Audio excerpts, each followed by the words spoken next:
माँ, आप मेरे लिए पत्नी नहीं, मेरी बहन के लिए नौकरानी ब्याह कर लाई हैं। इस घर की जिम्मेदारी तुम्हारी है, मेरी पत्नी की नहीं। जो तुम हर काम के लिए उन्हें बुला लेती हो, फिर उनके साथ नौकरानियों जैसा सलूक करती हो। गलती हमेशा मेरी ही रही, जो कभी अपनी पत्नी के हक के लिए बोल नहीं पाया। तुम और माँ सिया को हमेशा अपना गुलाम समझती रही और मैं चुपचाप देखता रहा। लेकिन अब नहीं, मैं सिया को लेकर जा रहा हूँ। तुम अपना घर, ससुराल, गृहस्थी, बच्चे सब संभालो। ये सिर्फ और सिर्फ तुम्हारी जिम्मेदारी है, किसी और की नहीं। अपनी छोटी बहन कनुप्रिया को आईना दिखाकर माधव ने अपनी पत्नी सिया का हाथ पकड़ा और लेकर चला गया। पीछे से कनुप्रिया भोजन की मुंह बाहें देखती रह गई। उसे माधव से ये उम्मीद नहीं थी। वो तो बहुत सीधा साधा था, जो माँ बहन कह देती मान लेता। उसे कुछ समझ नहीं आया तो तुरंत माँ जयंती जी को फोन लगाया और पूरी जानकारी देकर कहा, माँ, भाई बहुत गुस्से में थे, आप संभाल लेना। हाँ हाँ, तू चिंता मत कर, ये तो मेरे बाएं हाथ का खेल है, माधव को अपनी बातों में उलझाना, जयंती जी ने कहा।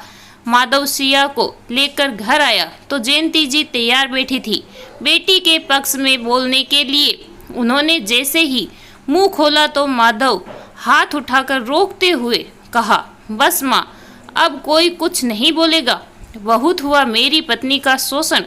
गरीब घर से आई है तो क्या हुआ, आप लोग उसे गुलाम बनाकर रखोगे। मैं ब्याह कर लाया हूँ उसे, तो वो मेरी जिम्मेदारी बनती है।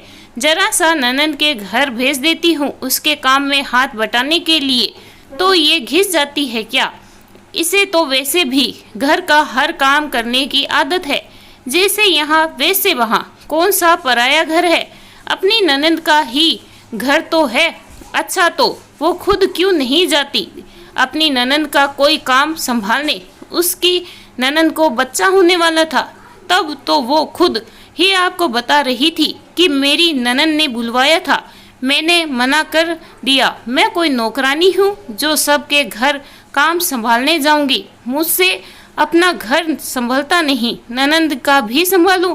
तब आपने भी हंसते हुए उसका साथ देते हुए कहा था, बिल्कुल सही किया तूने मना करके। ज्यादा किसी की लल्लो चप्पी करने की जरूरत नहीं, फिर चाहे तेरी ननद हो या सास। आप बड़ी होशियारी से बेटी बहू में भेदभाव कर लेती हैं। वैसे सब कुछ आपका ही किया धरा है। आपने ही हमेशा कनु को इतना सर चढ़ा कर रखा है कि उसने किसी को कुछ समझा ही नहीं, ना ही कभी घर का कोई काम किया। यहाँ तो चल गया, लेकिन ससुराल जाकर भी वो सुधरी नहीं, क्योंकि आपने उसे सुधरने दिया ही नहीं। तब तक मेरी शादी हो गई तो आप दोनों को तो एक बिन तनख्वाह की नौकरानी मिल गई। उसे जैसे चाहा वैसे नचाया। ऐसा लगता है जैसे सिया की शादी मेरे साथ नहीं, आप दोनों के साथ हुई है, क्योंकि उसका सारा समय तो आप लोगों के साथ बीतता है। यहाँ रहे तो आप नहीं छोड़ती, फिर ले देकर कसर आपकी बेटी की यही लोकल शादी होकर पूरी होगी। आपसे बेटी के दुख दर्दों को देखा नहीं जाता। दुख दर्द भी कौन से, घर गृहस्थी संभालने वाले तो आप सिया को भेज देती हैं उसके पास। इस बार कान खोलकर सुन लीजिए, सिया ने बहुत निपटा लिए ननन के घर के काम, उसके जापे, बच्चों की सालगिरह वगैरह। लेकिन अब इस बार मैं उसे अपने साथ नौकरी पर ले जा रहा हूँ। मैंने तो उसे आपकी सेवा के लिए यहाँ छोड़ रखा था, लेकिन ये पता नहीं था कि आप उसका ये फायदा उठाती है।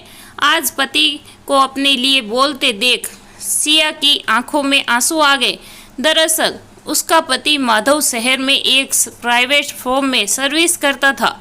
उसकी शादी हुई तो सासू माँ ने उसकी पत्नी को यह कहकर साथ नहीं जाने दिया कि मैं अकेली रह जाऊंगी, अभी थोड़े दिन यहीं रहकर सब नाते रिश्तेदारों घर गृहस्थी को संभालने दो, फिर साथ ले जाना। मुझसे अब नहीं होता। माधव जब भी आता तो जयंती जी यही बहाना बना देती। माँ के लिए माधव भी कुछ नहीं कह पाता। जयंती जी की बेटी कनु की शादी भी उसी शहर में हुई थी। माँ के लाड दुलार में एकदम बिगड़ी हुई नक चढ़ी थी। अपने सामने किसी को कुछ नहीं समझती थी।